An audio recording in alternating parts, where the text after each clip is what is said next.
All right, everyone. It is 12 o'clock here in Vancouver. So good afternoon. Welcome to our April NCCEH and Environmental Health webinar.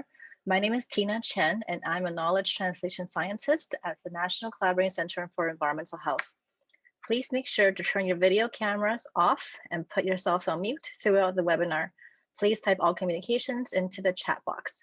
You may type your questions into the chat box at any time during the webinar, and we'll get to them at the end. Today, we have the great pleasure of having three speakers, Sally Western, Margot Parks, and Dr. Raina Fumerton, who will talk about their work on engaging intersectoral partners on the health impacts of resource development. So just a bit of an intro for the speakers. Sally Western is a technical advisor in the Office of Health and Resource Development in Northern Health. She also serves as the Northern Health Environment Community Health Observatory Network Case Coordinator. With an MA in Arctic mining history, her research interests include the integration of gender-based analysis in health impact assessment and analyzing the incorporation of health and social science findings into public policy and environmental regulation. And Margot Parks is a Canada Research Chair in Health, Ecosystems and Society at the University of Northern British Columbia, and co-chairs the Environment Community Health Observatory Eco Network. Margot works with others across sectors, disciplines, and cultural contexts to enhance understanding of land, water, and living systems as foundational for health and well-being. Dr. Parks' research connects social and ecological determinants of health, especially in rural, remote, and Indigenous communities, drawing on an experience in public health, human ecology, and eco-health spanning New Zealand, Oceania, Europe, and the Americas. And last but not least, Dr. Raina Fumerton is a medical doctor and public health and preventive medicine specialist, as well as co-chair of the Environment Community Health Observatory Network. She has been employed as a medical health officer for Northern Health since September 2014. Her interests span the broad scope of public health, including health equity, the social determinants of health, community disease control, and better understanding of the health impacts, both positive and negative, of resource development on the northern communities she serves. Over to you, Sally, Margot, and Raina. Thank you.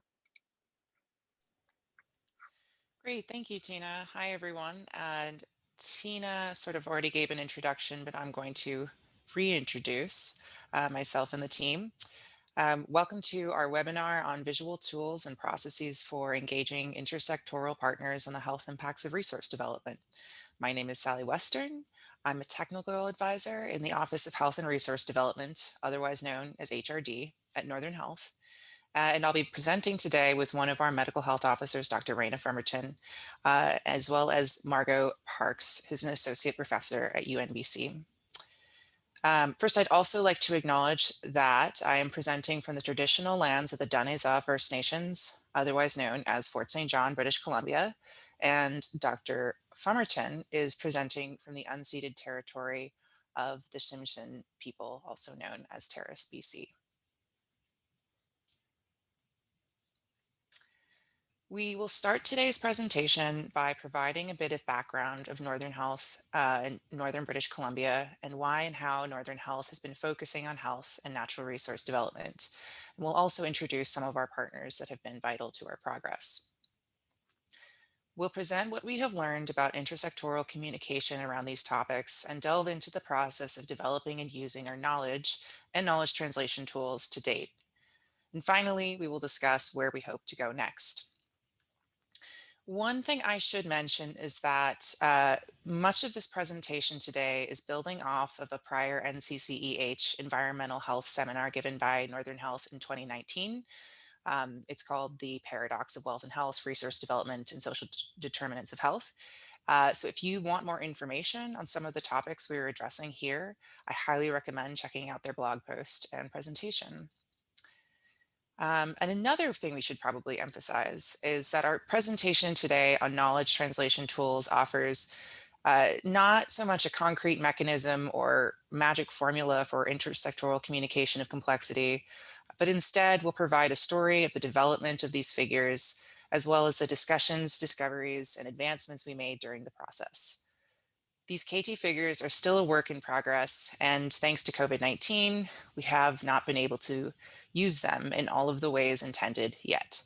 But you will be learning how Northern Health is changing the precedent for the consideration of a broader spectrum of health determinants in industry development. Thanks. So thanks again, everyone, for this opportunity. Nice to be here. My name is Dr. Raina Fumerton. For those of you not familiar with Northern Health, we cover the northern half of the province of British Columbia. We're about the same size as France, and we serve about 300,000 people. And there are hundreds of communities in our region, largest of which would be Prince George, approximately 80,000, but most of our communities are closer to 10,000 or smaller, and in many cases much smaller. We've got a large Indigenous population with 54 First Nation communities located within the Northern Health region.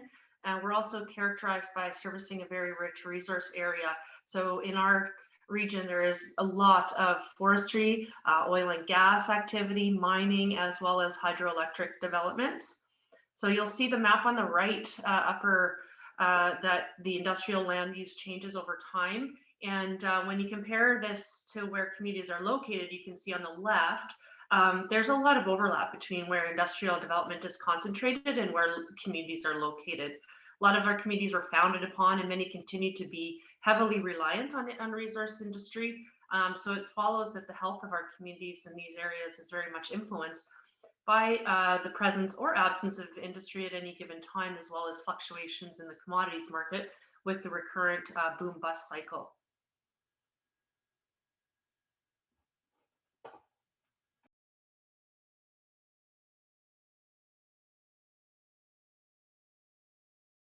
You're on mute, Sally.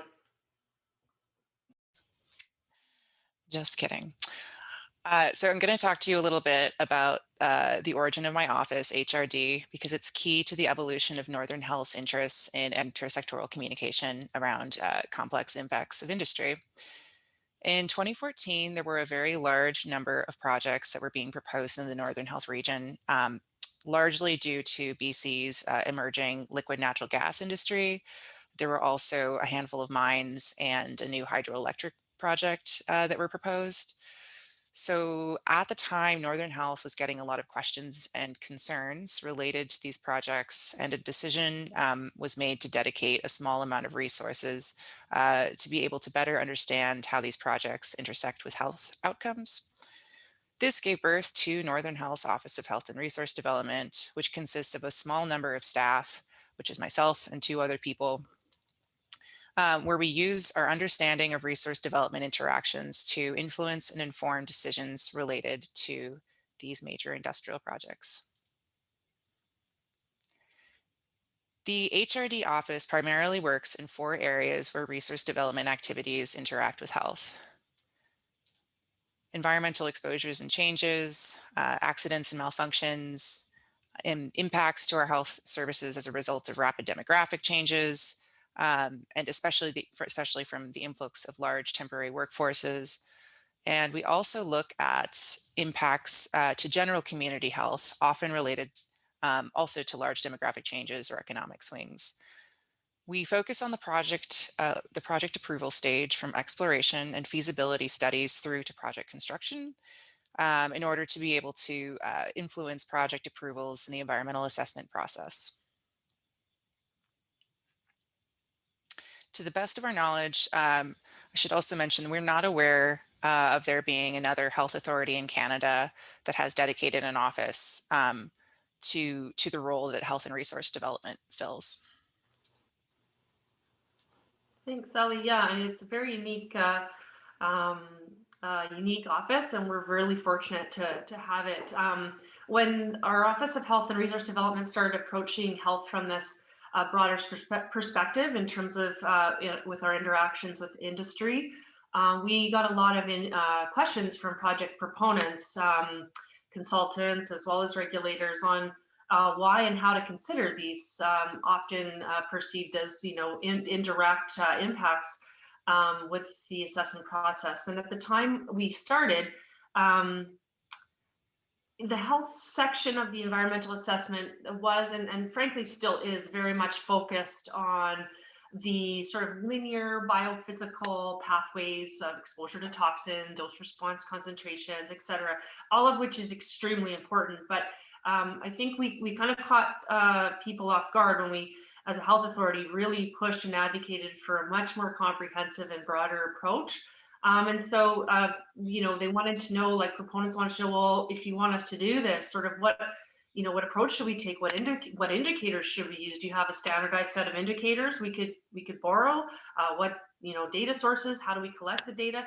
And so it was interesting. I mean, these were all really great questions, and it actually was meaningful in that it showed that some proponents, at least, were you know, interested enough in exploring this concept that they were asking these questions, but they needed some guidance as to the how, because this isn't their area of expertise. And at the time, we also weren't able to answer many of these questions. We knew what we were seeing in the assessments was you know, far too narrow in scope and didn't hit on a lot of key areas that we felt it should, but we weren't really able to provide any practical direction for how these industrial proponents projects should actually incorporate a more comprehensive approach. I mean, what indicators should they use?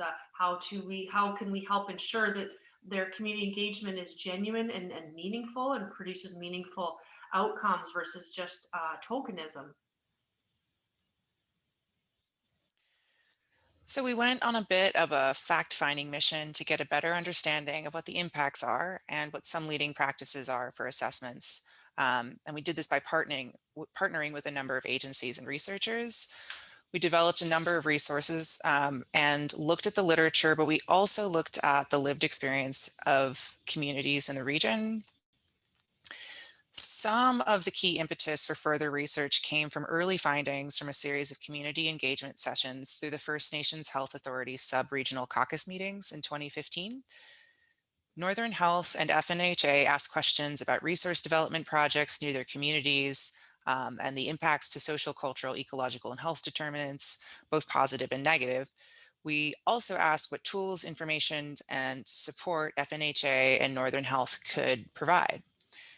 In response, these communities asked for data and tools for disseminating data, and they expressed their need for healthcare workers and directors to talk with industry leadership to bring health-related concerns and interests forward. But one of the reasons I'm stressing this particular engagement piece now is that we also found that these communities' experiences really were echoing the findings of our academic research. So we knew moving forward that we were aligned with local Northern BC communities' needs and interests, not just extrapolating from the evidence and literature we found from national and international case studies. We really were able to derive sort of a call to action from local community voices. And now Dr. Fumerton is going to talk about the process of developing this research and collaborating with external researchers in response. Thanks, Ellie. And just to reflect on how unique Health and Research Development Office is in our work with academics to develop these reports. You know, one of our key partnerships grew out of Northern Health's relationship with our friends and colleagues at the University of Northern British Columbia and researchers like Dr. Margot Parks, Drs. Henry Carter and Dr. Chris Busey. As the Office of Health and Research Development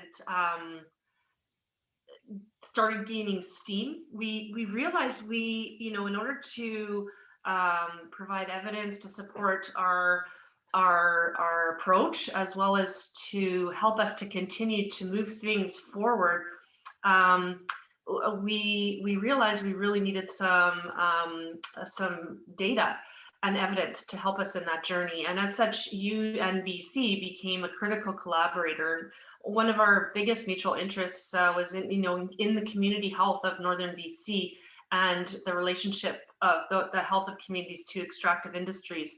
And this in part led to much wider connections and namely the ECHO network, which stands for Environment Community Health Observatory Network.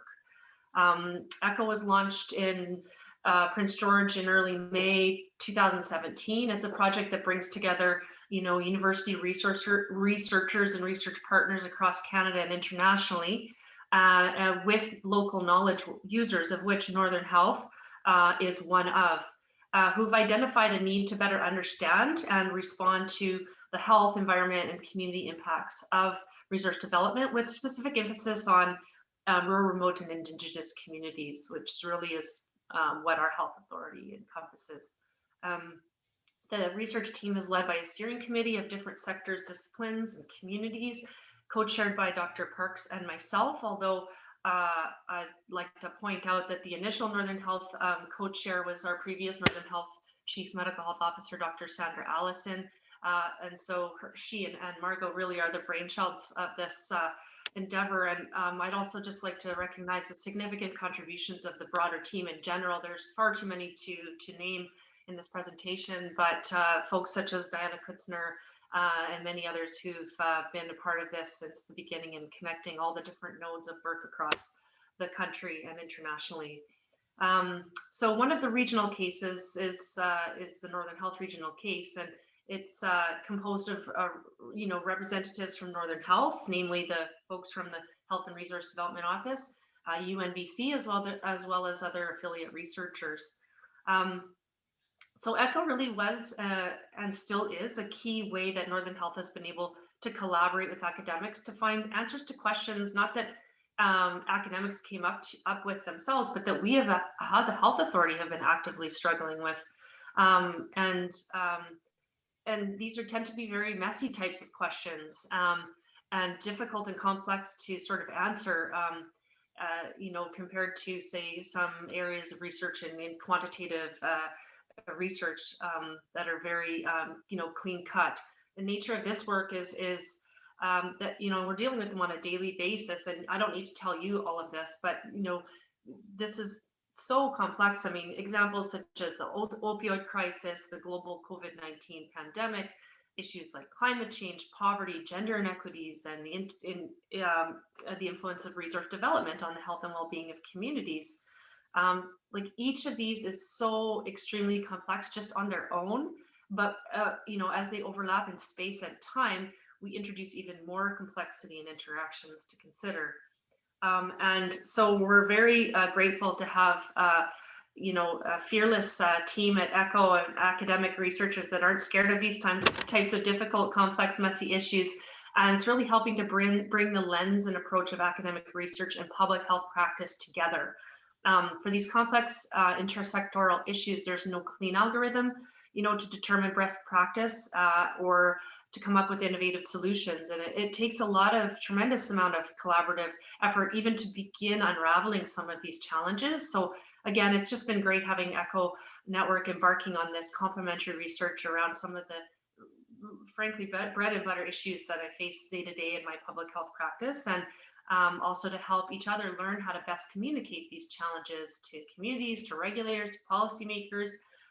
So our projects with knowledge translation have provided very fertile ground for us to struggle through the nuances of health as it relates to the environment, society, culture, economics at the broadest of levels. Our work's been participative, interactive, and collaborative, and it's not clean, it's not easy, but it is yielding results. And I think the way that we've been able to develop and use our knowledge translation materials is testament to this.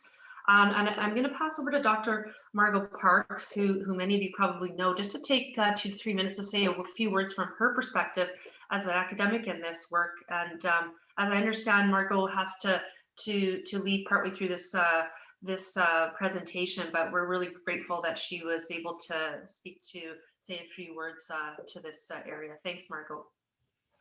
Well, thanks so much, Sally and Raina, and for NCCEH for hosting this. I'm really pleased to be here, as I really am being emblematic of the broader partnership approach that both Sally and Raina have mentioned. I am a professor at the University of Northern British Columbia, the School of Health Sciences, also involved with the Northern Medical Program, but I'm also cross-appointed at the University of Otago in New Zealand. And because of these broader, although I normally live in the unceded territory of Platelet Tene, right now I'm calling in from Aotearoa, New Zealand. And I think in this knowledge user partner framing that we're emphasizing here, we really want to show that leadership such as what we're talking about and this willingness to engage with messy, complex intersectoral issues has ramifications not just across the country, but across the world. And so I'm busy carrying the lessons that you're going to hear in the rest of the presentation today. I have been in active interaction with public health colleagues across Canada and the world who are really compelled by this work. So I'm calling in from Tamaki Makaurau, Auckland, New Zealand, where there are both resource extraction and environmental challenges and community challenges that really resonate with this work. But for this knowledge user piece, I think it's really important for those listening in from health authorities to really emphasize the courage and tenacity that Northern Health has shown in engaging with this work. You have had a glimpse that this work has come from past efforts and rolling needs from the community. That it meant that we'd actually had several phases of collaborating together on previous work before the ECHO network began, and that the ECHO network is the latest in a cycle of learning together where there is, many of you have heard the language of knowledge users, knowledge translation, knowledge to action, where there is this pull from those that are working with these issues for research that can accurately and adequately respond to the complexity of the issues. We've heard that there were many others that created that initiative.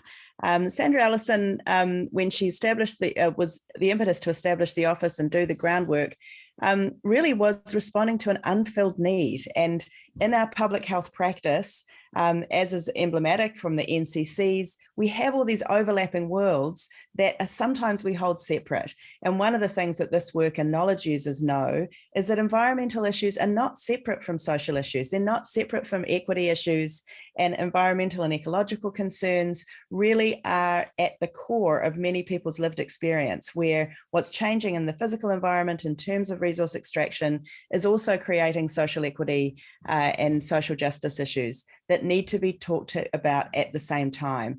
And operationally, that does not fit easily within the public health paradigm. So we need to be aware that this doesn't fit easily in the technical field, traditionally of environmental health, or into the field of health promotion and health justice. And a knowledge user who's willing to be a learning organization, a convening organization with these kinds of commitments that Northern Health has shown across many people in their team and across cycles of their own work, even in a time of COVID, shows, I think, the nimbleness that we need to be able to deal with these issues. So mostly it's an acknowledgement of we could not have the ECHO network without a principal knowledge user partner, initially Sandra Allison and Raima Farmerton at the helm of that, but an amazing team of people such as Sally and the others in the Office of Health and Resource Development. It's an inspiring group to work with, and I really encourage other health authorities and health contexts to have the willingness to engage in the kinds of conversations you're going to hear about. It's not easy, but health has a leadership role to play. And I think this work is showing that it can be done with a real commitment to learning and humility as we learn about these complex issues. So I do need to, I'll be stepping off in about 10 or 15 minutes. I'm so inspired by this work. Thanks for the chance to just make a couple of words here. Thanks for the invitation.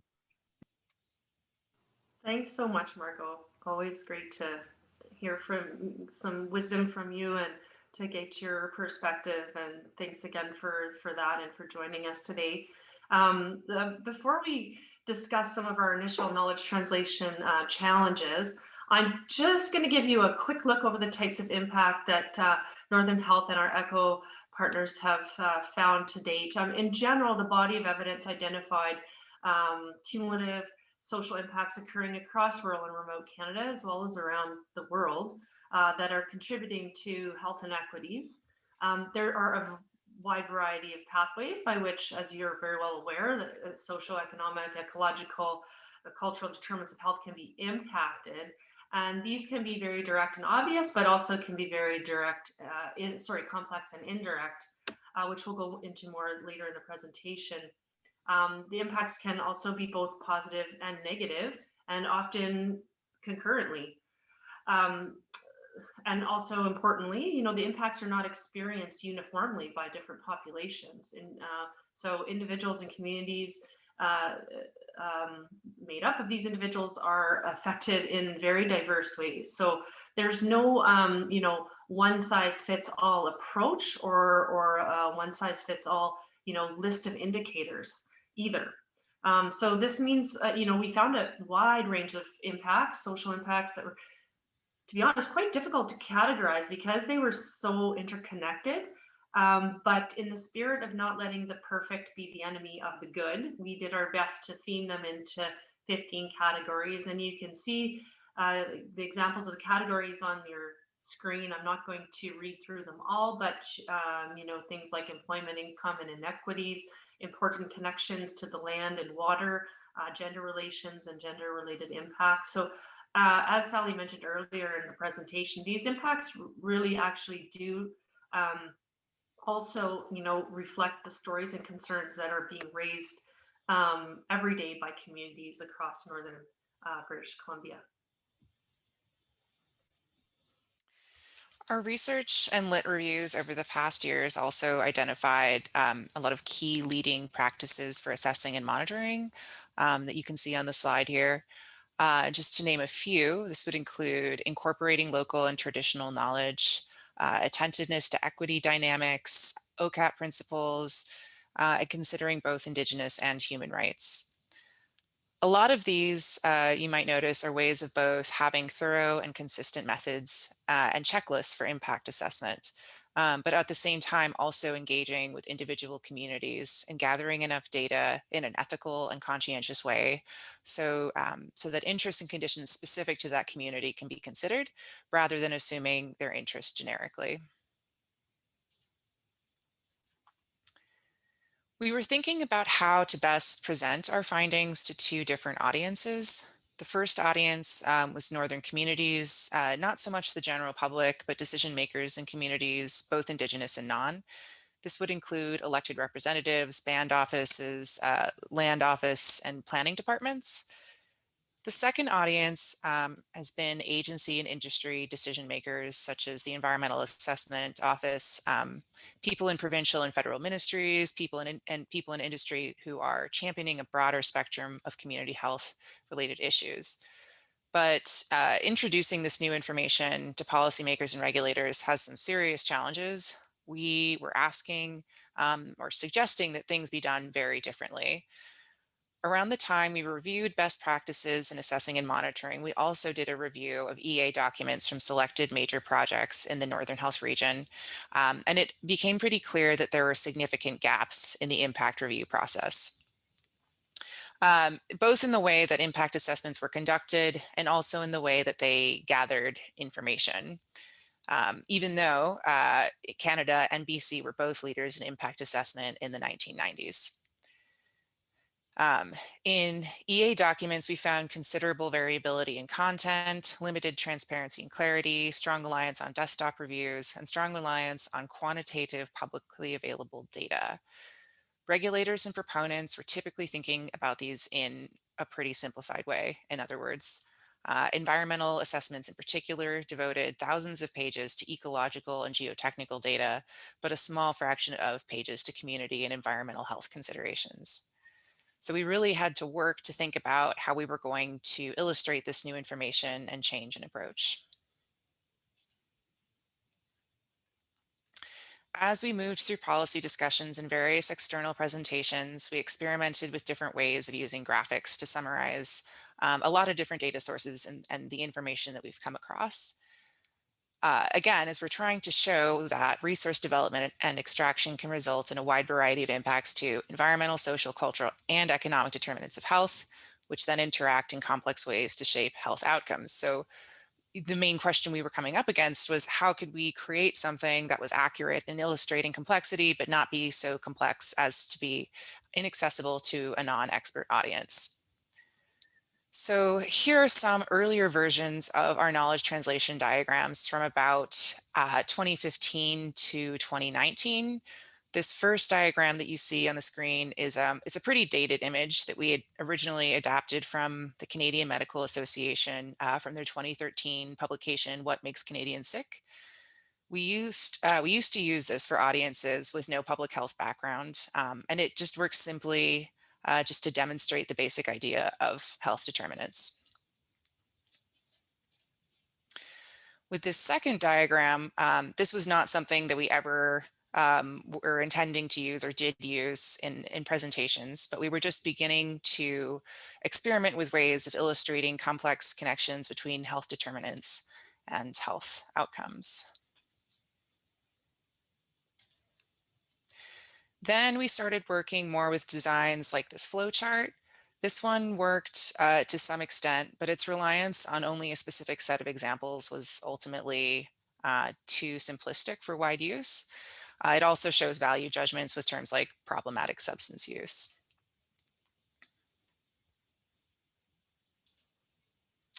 And then we have this figure, which does a much better job of showing many different examples and has generally been thought of internally at Northern Health and from knowledgeable audiences. It's been thought of as a pretty good summary, but it's been critiqued for using too many words, too many big words and technical terms. The other challenge with this one is that it makes it look like there's a very clear distinction between cultural, environmental, and social changes. We tried to make it clear that there were interactions between all of these by adding the arrows that you see around the circle. But at the end of the day, we still weren't quite sure that this figure was getting the job done. And here is our current version. In general, within HRD, we feel like this figure is at least somewhat successful at capturing many of the learnings from our knowledge synthesis work, as well as what we learned from community members and our experiences on various projects within our region over the past 3 or 4 years. We also happen to have someone in the office with a knack for graphic design, which was helpful. And we figured out a way to remove some of the words by adding a key. We were also able to draw out and distinguish context, drivers, and changes. There you can see they correlate on the top right, which is something that we hadn't been able to show on the past diagrams.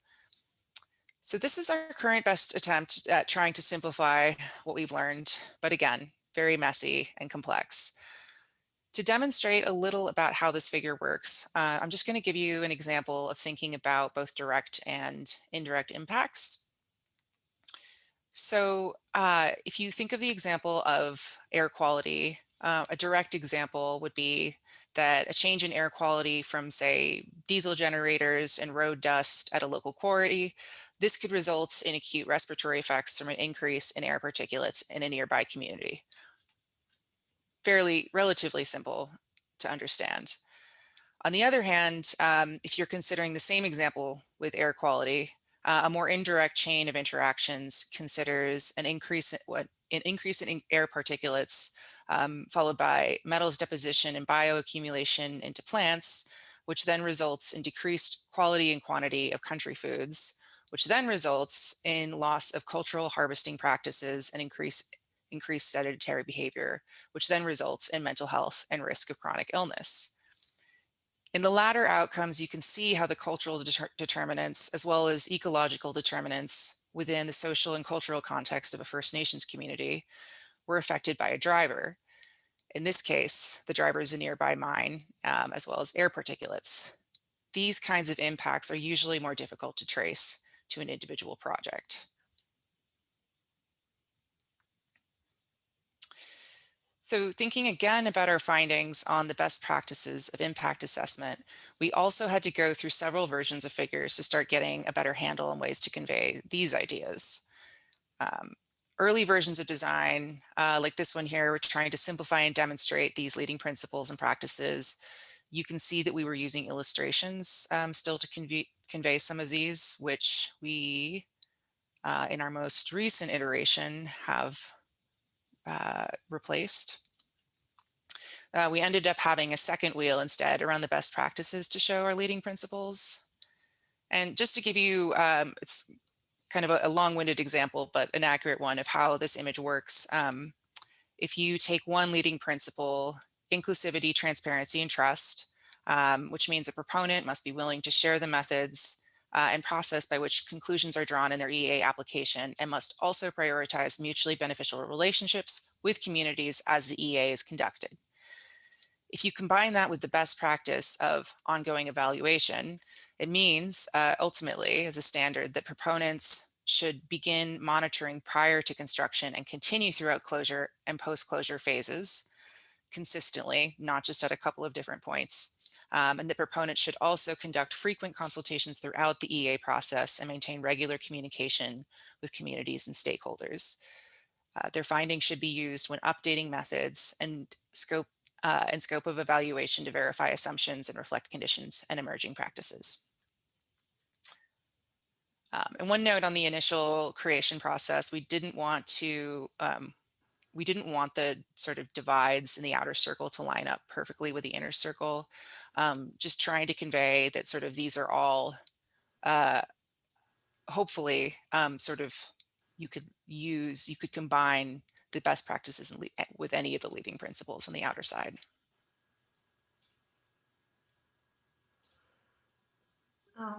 Thanks, Sally. To date, Northern Health and our ECHO collaborators have used these figures or a variation of them with a variety of audiences. We've used them in presentations for the Impact Assessment Agency of Canada, with various provincial health offices and Health Canada, among others. A lot of the work that we actually do in the Health Resource Development Office is actually, though, at the project level. So while we would love to get more big picture and be able to influence those broader spheres, we're very much overwhelmed in terms of the number of projects that are in our jurisdiction and the work that needs to be done as a result of that in terms of providing our feedback on the proposals. So a lot of our time is spent supporting the BC environmental assessment process as a working group member. We try to be engaged in most of the environmental assessments across our region to support how health is being considered in the work and in the projects. And at times, we also support environmental permitting or other project level work.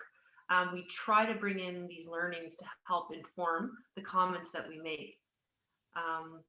And just on that, in terms of some examples of the kind of work we do and successes we've had, there's the example of, say, Red Mountain Underground Gold Mine, which is in the northwest of the province, just south of a small town called Stewart. Through the whole process, and especially in the effects assessment part of the environmental assessment process, we really these more indirect socioeconomic, cultural, ecological impacts on health considered in the proponent's risk assessment and in their risk mitigation planning. And as a result, when the EA was being approved, there were actually several conditions, to our delight, passed to ensure that these impacts were indeed going to be monitored and mitigated as needed. Most notable was their housing strategy and social effects management plan. And on this slide, you'll see two examples of the subconditions that came about as a result of Northern Health's feedback and recommendations on the environmental assessment. To be honest, we weren't really expecting the proponents to necessarily take this seriously initially. It was, in terms of a broader perspective, a relatively small project, a relatively small camp of 400 people were in the work camp, which you might not think makes a big impact, but of course we had data to suggest otherwise, and this would, 400 people actually effectively doubled the size of the entire community. So proportionally speaking, it was going to have a huge impact, and so they really went for developing an official housing strategy, and there was actually a lot of gender-based analysis related pieces and considerations that went into the formulation of their housing strategy condition on their permit, and they actually also ended up broadening the wording to include all diverse subpopulations. Another example I'll touch on quickly is the Blackwater Gold Mine. It's about 140 kilometers southwest of Prince George, and their condition was pretty robust for social management that the EAO imposed on them with their consideration of equity. And as you'll see in the quote on the slide, Blackwater's Community Effects Monitoring and Management Plan went into pretty detailed level of specificity regarding what community effects should be monitored, by whom and how. So, in summary, one of the main ways we've been successful, I guess, and it hasn't always been a success. I shouldn't try to, paint this with rose-colored glasses here. It's been very challenging, and there's been a lot of challenges, and we don't always end up with the results that we hope for. But one of the main ways we have been successful in getting these results and some incremental change and shifts in the environmental assessment processes that we've been consistent and constant in applying pressure. We follow the EA processes for months, sometimes years, through all technical advisory committee consultation periods, and we usually submit all of our comments on deadline, and those deadlines are not necessarily friendly. They're usually very tight. And so, yeah, we have seen incremental changes. Not all projects have had significant commitments in writing as these two examples, but it is starting to happen, and the culture seems to be shifting. There seems to be more willingness to incorporate these indirect effects, although a desire to know how to do that appropriately. Proponents, not every proponent, but some of them are much more responsive, more proactive. We're not having to sort of nag them every step of the way. So there's been a shift away from doing the bare minimum in some instances, and really genuinely trying to maximize benefits and genuinely trying to minimize harms in the broader sense. So we really hope that this culture of change can spread beyond Northern Health Authority, and we want to still see more change in our own health authority as well. And with other projects in other regions across BC and across Canada. We've also used our learnings and comments that we make on proposed policy changes and updates at the local, provincial, and federal level. We have engaged and provided comments for the BCEA revitalization process and some work that the province has been doing related to industrial camps and social impacts. Also at the federal level, we have provided comments to the EA review and the federal sustainability strategy. And most of these efforts have been quite impactful.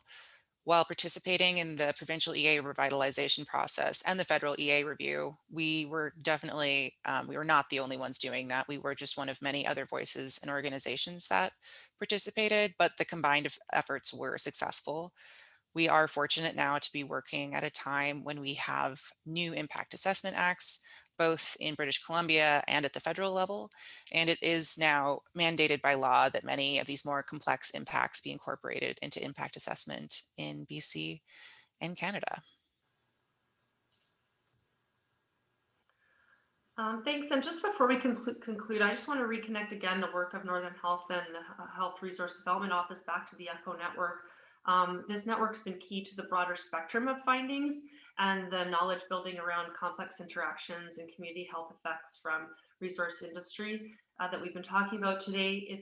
The network's been key in research and design development, as well as feedback, but they've also been producing a large quantity of material that is quite related to these topics that we've been discussing today, using many of the same or related findings. So for example, Dr. Chris Beasley's been leading out on the BC EnviroScreen, which is a relativist equity-informed assessment tool that illustrates the cumulative environmental, community, and health impacts by measuring human relationships to the environment and project interactions between pollution burdens and the population characteristics at the level of census tracts. Among dozens of publications in the past few years from ECHO affiliates, there are papers on storylines of research extraction and health in Canada, addressing environmental, community, and health impacts of resource development. ECHO members have also recently published a paper on gender-based and GBA+ in impact assessment and extraction policy. So it's really, all this to say, it's just been really exciting work. There's so much more to explore, and the more we explore, the more we uncover new challenges, new connections, collaborations, and interesting questions, which is sort of what makes the field of this work so dynamic and interesting, and why I love my job.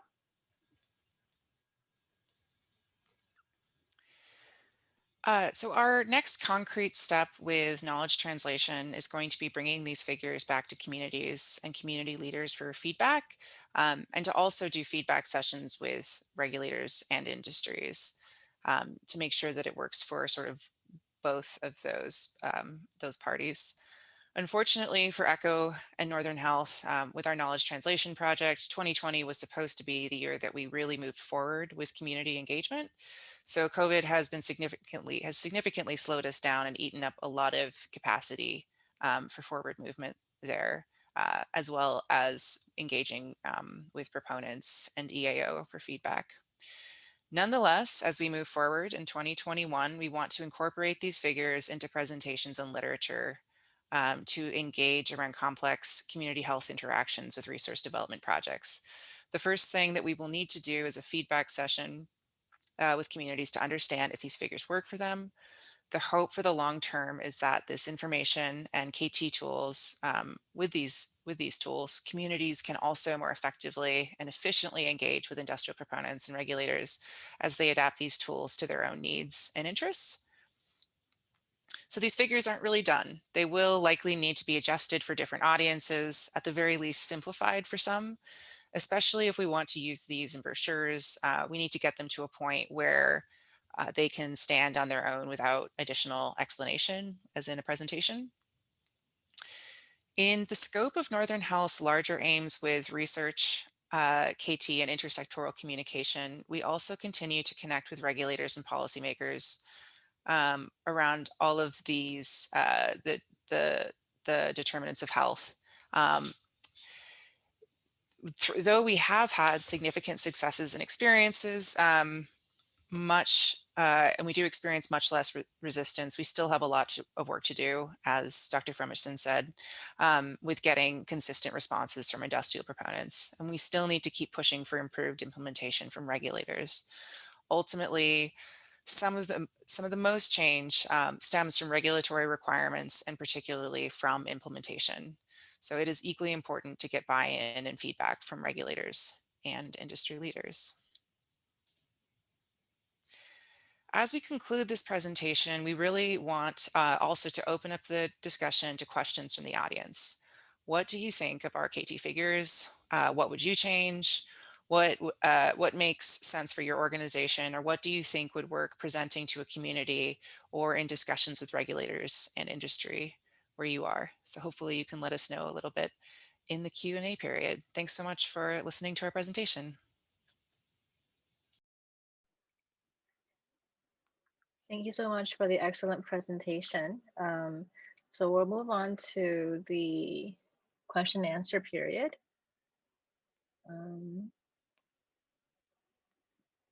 So first question that came in, do you ever imagine a situation where the process leads to the decision that a development should not go ahead? And if you want to see the questions, just click on the chat box and the questions are all there.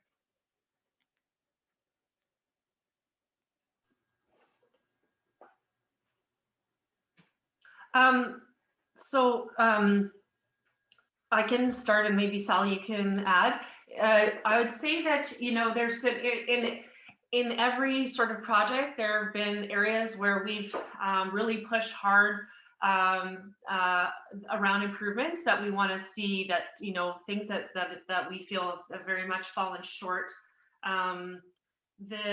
Ultimately, you know, the decision as to whether or not to proceed is actually not ours. It's the decision of the Environmental Assessment Office, and we do our best to try to influence that office. So, and the decisions and the conditions that get put place. So I think, you know, we've definitely had some frustrations where we felt very strongly about that, you know, certain conditions should be placed, and ultimately, you know, they weren't.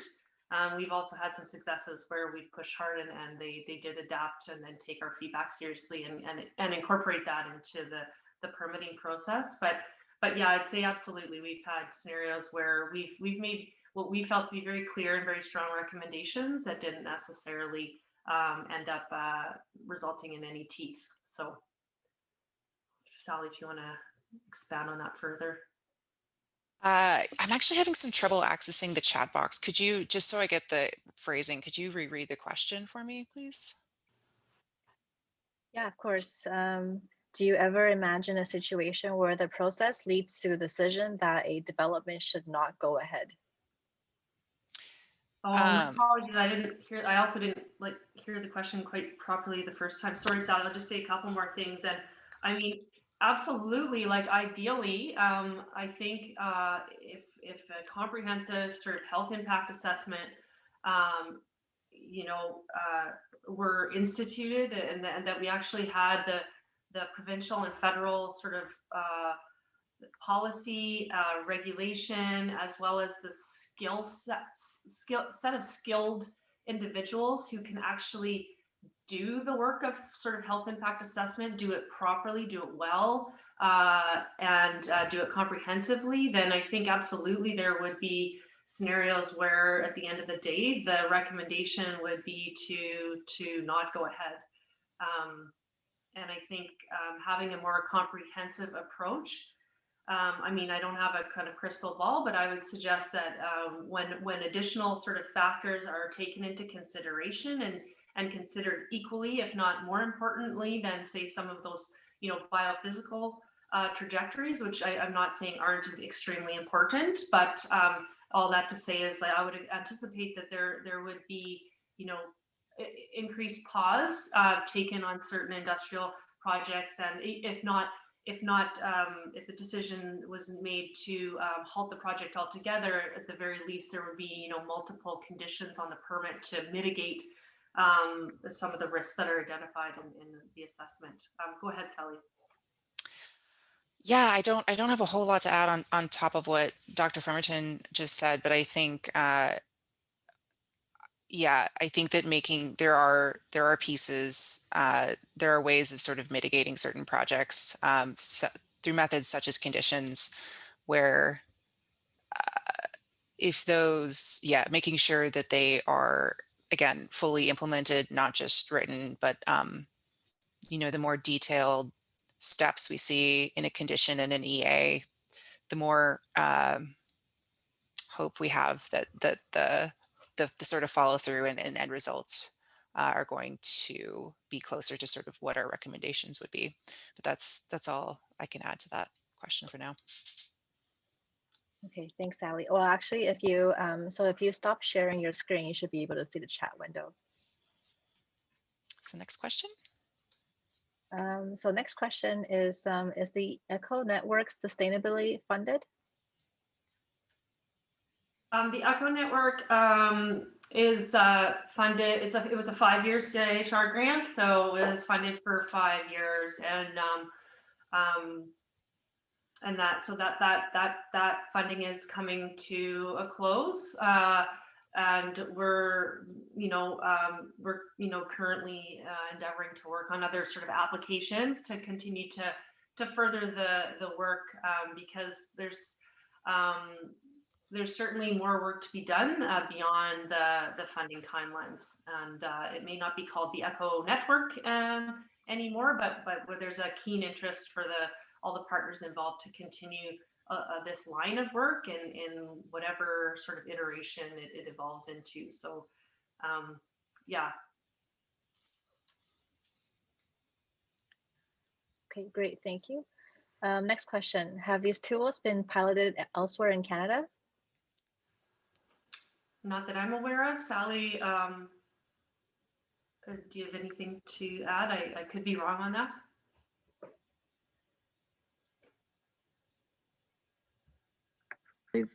Sally's audio apparently isn't working. She just messaged me. I think that she's having some technical difficulties accessing her audio all of a sudden. Oh, darn. Okay. Oh, shoot. Okay. Raina, I might be able to just jump in here. Sorry, it's Diana Kutzner. I'm the ECHO Network Research Manager, and thanks so much for the presentation. But the tools, the visual communication tools profiled here have been shared with our partners. They have not been specifically trialed in the other regional cases that we have yet, but we do have a suite of tools and processes, and their geographic information mapping systems that are based on the intersectoral work that we are trialing in the different regional cases. So we have some tools that are progressing that way. Thanks, Diana. Do you have anything to add to the question on the sustainability of the funding that I maybe miscaptured or want to expand on? Well, depends on the interpretation of the word sustainability here, I guess. The Canadian Institutes for Health Research and UNBC were partners in contributing funding to this. And so longer term sustainability in terms of the survival of the project and ongoing work on this, I think you've addressed with us pursuing future funding opportunities. And yeah, that I think you've answered the question there. Thanks. Okay, thank you. Next question.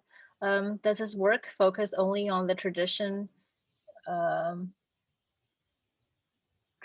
resource extraction industries such as mining, hydro, etc., or are there plans to assess renewable clean energy projects for social determinants and factors as well?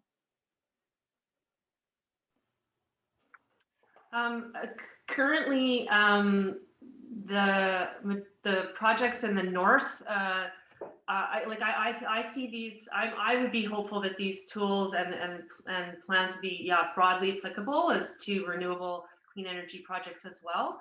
Absolutely, I would say in the north, our experience has generally been around those more traditional resource extraction industries. So that's been the majority of our experience thus far. But we'd certainly love to see some more renewable clean energy projects in our region, and I think that the concepts and principles in terms of potential for both negative and positive impacts on the health of individuals and the communities they live on are equally relevant, and so I see it would be definitely applicable, and would love to be able to do that as well. We just need more renewable clean energy projects to sink our teeth into up here in the north. Okay, thanks for that. Anything to add, Next Sally, question. Is your mic still, or audio still? I'm just back online, but I'm gonna wait for the next question. Okay, so next question. I noticed that your presentation included a lot of images of in-person meetings. How have you, or are you able to adjust to providing the information using technology? What hurdles have you been able to overcome given the geographical challenges? Yeah, those in-person meetings were obviously pre-COVID,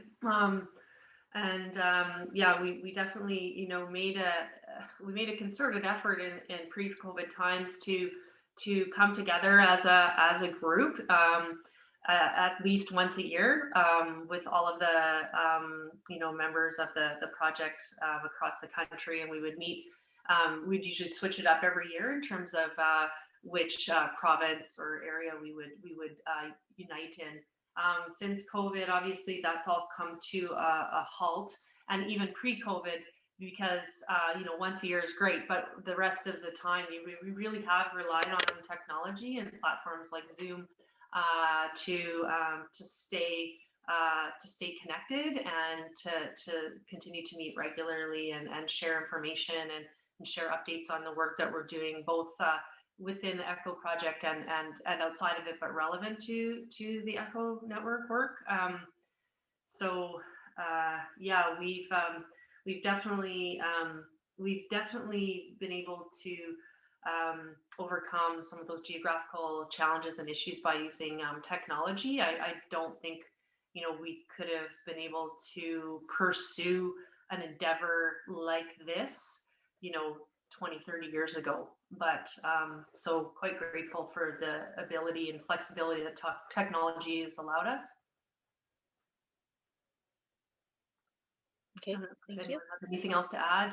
Sally, Diana, anyone else? I just add that I think we said we had intended originally to do community consultations and community consultations, both Indigenous and non, and at that I would imagine that there are probably people on this call in the audience who have done it, but doing community consultation remotely to me sounds not being able to read all the cues and body language, and I can't imagine doing that. But aside from the community consultation, we are fortunate to at least have had a lot of technological advances to use.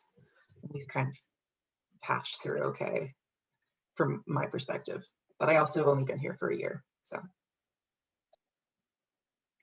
Okay, so we're at time actually right now, but there are some great questions still coming in. Do you want to continue answering the questions, or if you have commitments afterwards, we can always ask the audience to email you the questions.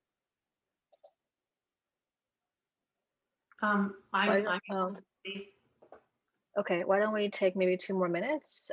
So next question, how often does industrial development move forward with their project when Indigenous communities oppose such efforts? I don't know that I can give exact statistics around that. I think often, even within Indigenous communities, there are members who are opposed to a project and others who are wanting to see it go forward. So there's a lot of heterogeneity in each of these examples, but certainly Indigenous communities and Indigenous leaders have been very powerful voices, and when strong opposition is voiced by Indigenous leaders and communities, it certainly appears to be, I'm just sort of speaking anecdotally here, but they certainly do have a lot of important things to raise, and a lot of really valid concerns, and I feel that that those concerns are being taken sort of more and more seriously by politicians and in governments and whatnot, but I can't really speak to in terms of the stats, in terms of how many projects end up moving forward despite opposition versus the numbers that where the project ends up being halted. It's a really great question and a really interesting one. I'd love to know the answer to it myself. I can speak as no expert, and I completely agree with everything with what Raina's been saying about the heterogeneity of different communities, and some communities have been able to have partners with industry. There are now some industrial proponents that actually are they are companies that are First Nations owned, or First Nations have stake in.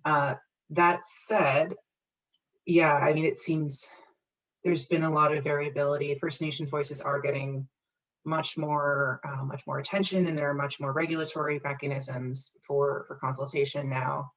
But I will, yeah, I mean, sometimes, again, it depends on the project, and to be honest, the political interests involved, and yeah, in certain terms of how things proceed. And it definitely, First Nations interest will definitely, and resistance to a project will certainly cause, slow things down, and people take note. But in terms of actually being, whether a project goes ahead or not, there's so many different forces at stake. I think it's hard to say in general, but it is a really good question. Okay, thanks for that. We'll take one last question before we wrap up. Can you speak to your success in incorporating the impact of a project on GHG, greenhouse gas emissions, and consideration of future health impacts from climate change? What about the upstream ecological determinants of health?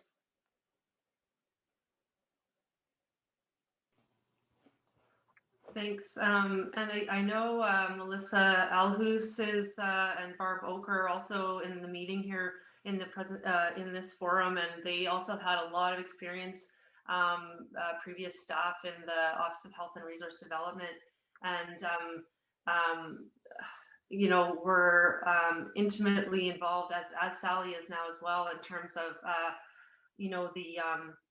the technical feedback that we've given on the various EA applications by proponents. So maybe I'll just ask them, because they have more sort of frontline, you know, really get their teeth into the technical aspects of things and the feedback, and whether we've had successes in that. I know that you know, we're always pushing for industry to shift towards the most cleanest technology available to minimize the amount of environmental pollution that occurs. And I know in some instances we have pushed quite hard and still been unsuccessful in the proponent shifting their position. And other times we've had more success. So maybe I'll pass it to Sally, Melissa, or Barb to comment. Raina, can you hear me? Yeah, I can hear you, Barb. Okay, great. Yeah, it's Barb here. So I would say, so I left the office in 2019, so I can't really speak to what happened between then and now, but we were starting to try to at least get the link between climate change, which is usually done under, like, the greenhouse gas emissions work is usually done under the environmental section of environmental assessments, and the health is done in a different section. We at least were trying to get that link so that proponents would recognize that their climate change impacts would impact health, and that there is a relationship that needed to be considered.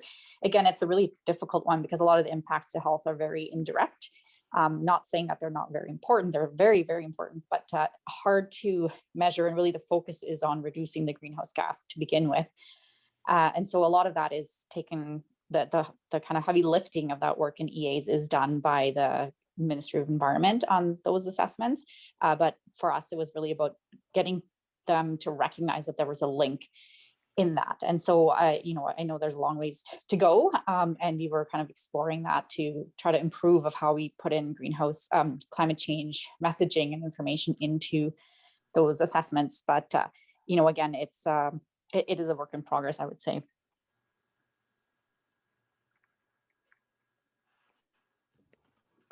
Thanks, Barb. Thanks for joining us. And Melissa or Sally, did you have anything to add? Or Paula? Okay, well, thanks so much, everyone. Thanks so much, Sally, Raina, and Margot. I know Margot had to leave, but thank you for the fantastic presentation and for answering all the great questions that came in. And thanks for all of you who shared, for those of you who shared resources in the chat box, and for joining us today. And so that's a wrap for our webinar, and have a great rest of your day. Thank you.